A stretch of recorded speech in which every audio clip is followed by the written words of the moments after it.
What's going on, beautiful people? It's your boy, Aaron Edwards once again, man. I'm sitting here with my homie, man, my brother from another mother, Ronell Pugh. Once again, this brother is an anointed man of God, minister, businessman, teacher. Go get her, man. He just Trying, gets it. brother. I'm trying. Yeah, man. How's that acting going, man? That acting is coming along. Yeah. It's coming. You know, I don't want to talk about it right now. I understand. No, it's pilot season. Y'all be praying for it, brother. Yeah. You never know. But look, man, we back again. This is episode 2. Last week we talked about why brothers is running away from the sisters, man. This week we want to give some accountability to the brothers, man. So this episode is gonna be called "Raise Your Kids," man. Come on, brother. You gotta do better. Raise your kids, brothers. What is going on? I mean, it's an epidemic. Yeah, man. And it has been for quite some time, man. I want you to dive in a little bit to how the black man started getting separated from the home. Well, man, my understanding of history is a bit scattered, but my understanding is around the time of the welfare implementation that really affected African American families. The way that it was set up is African American men were not allowed to stay in the same house as the woman. One in the house. Yeah, if the proceeds were to be received by the woman. That's cold. Yeah, basically right there, man, you can see the transfer of the headship of the home right there. Yeah, that was done by the heads. Yeah, man. Yeah, the heads. The heads. Yeah, we'll help you out, sister. But you can't have a man in the house. Leroy's gotta go. And the worst part of it, Leroy was like, bet. Didn't even try to fight for it. But you know, the interesting other side of that is even if Leroy decided to stay, his headship was still given over to the woman. Because the woman then has the mindset of, you know what, it's because of me that you're still allowed here. And at any given time, I can turn you over. That's real. That's something I never even thought about. And they still have that going on to this day. To this day. Yeah, man. It's just crazy to me that a man, and we're talking about black men because it's an epidemic, man. There's so many black men, black fathers that out of the home, never even step foot in the home, and there's no excuse. That's your seed. Yeah. That's you. And my grandfather had close to about 28 children, man. Wow. Yeah, this was an entrepreneur, but getting the amount of money to really support 28 children. Yeah, he was entrepreneuring, all right. Yeah, he was going up in the women's pockets. Yeah, man.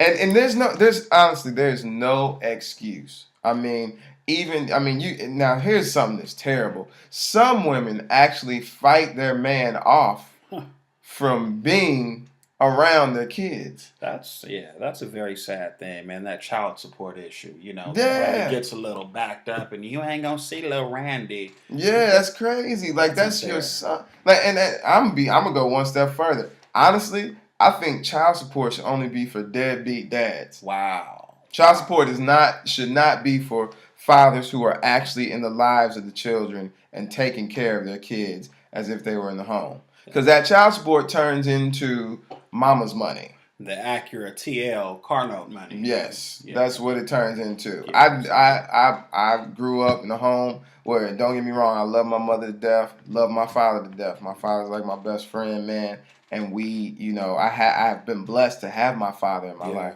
Yeah. But I've never seen a child support check. He used to send them. Yeah. But somewhere along the line, interception. Yeah, intercepted. Yeah. Mom, and she was gone the other way with it. The other way with it.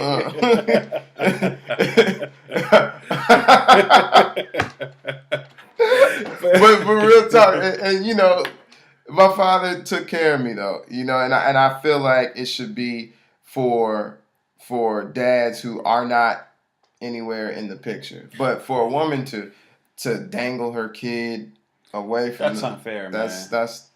That's no. But at the same time, brothers, that's no excuse. If you got to go lawyer up, if you got to get in the court books yourself. I mean, one of my best friends and big brothers in the game, Edwards and Ronell, man, going through it right now. Is that right? Yeah, and he won't mind me saying his name. The brother's trying to get the calls out. This brother, he's a lawyer now. Really? As much as he been in the law libraries, he can pass the bar, I believe. but that's the dedication it takes. When you are a father that loves your children, no matter what the situation, unless this man is crazy or a threat to his children, there's no reason he shouldn't be able to see the children. I don't care if she trapped you. Yeah. Because there's been some trapping. I think honestly, 75% of us have gotten here through a trapping. 75, brother? I think there's no stats on that, but I'm willing to venture that there's a lot of if you ain't married, chances are she got you. She got you. She got you, brother. We sorry. We sorry. No, but I see where you coming from with that, man. And in all honesty, man, I agree with you, man. The problem is, man, with my brothers, a lot of them kind of, we got egos, man, because I got an ego, and a lot of brothers, they trying to get that rap career off the ground and everything. At 40. At 40, ambitions to go into the league at 38, and I don't know if that's going to happen, God says all things are possible. So, but in any event, you can't let your money situation keep you away from spending time with your child, man. I don't care what anyone says. Don't allow that to be an embarrassment or, anything that hinders you from growing a relationship with your child. Because at the end of the day, man, the kid doesn't need money as much as he or she needs love. He needs love, man. I mean, these brothers be treating their kids like a unreturned phone call. You know what I mean? Like, how when your boy called you and you supposed to have been hitting back, you like, I'll hit him later. And then you start getting shamed because you never hit him. So you be like, and then you just never end up hitting him. That's what they end up. I'm going to go see him. He not going to believe in me no more. I'm done for 21 years. Like, what? You know what, man? And the other side of that, man, is in my opinion, it has created the skinny jeans era. It really has. Man, there's no reason, and if there were dads in the home, that wouldn't happen. Be no skinny jeans. My father. You on something? My father, I'd leave out the door. Hold on, boy. Turn around. Pull them pants up. Right. It would be. There's a checking that goes on. There's a checking when you leave out the house. Yeah, man. Why is your booty so tight in them jeans? Right. Exactly. Why you walking like that, son? Right. You could walk better if your pants were bigger. Right. Yeah, it's just. It is, and we happen to be. I would say and it's amazing that I'm saying this, but we're blessed because we had our fathers in our lives. Absolutely. Like, it shouldn't be like an extra, but it should be, that's what it should be, but standard. It's not. It should be standard. It's a luxury now. It's a luxury. Like, I feel like my dad, having my father in my life, man, is almost like I have a Bentley and you don't. It was my trump card when I was dating. Yeah. It was like, I'm Ronell Pugh, I'm a college graduate, and my father was in my life. Right. I can literally say, do you know who my father is? To somebody and know who he is. And that's ridiculous. And she turns around and is like, oh, really? Yeah. Ooh. Oh. And he got a daddy? All your life? Right. Yeah. All your life?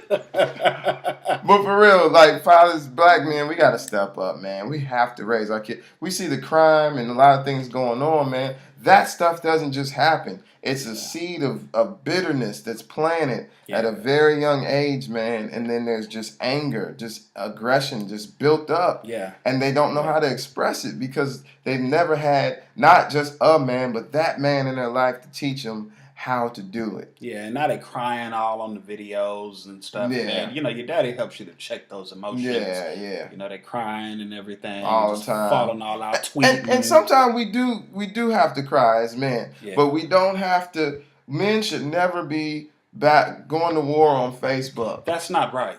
Some girls be acting like, if I ever see one of my home, like Ronell, if you ever went on and was like, some girls be acting funny because they ain't getting their way. And you talking about your wife on Facebook? Check me, brother. Please I'm gonna check you. I might delete you as a friend. And I would understand. I would need that. Rebuke me, brother. Rebuke you. I would do it. But I don't have to. You know why? Because you had your father in your life. Thank God. Look, this is a huge topic to tackle, but we just wanted to put it out there. Tell us how you feel, what you think. Again, man, I'm Aaron Edwards. I'm Ronell Pugh. And you might like it. You might not. But either way, we going to keep it 100%. Wow.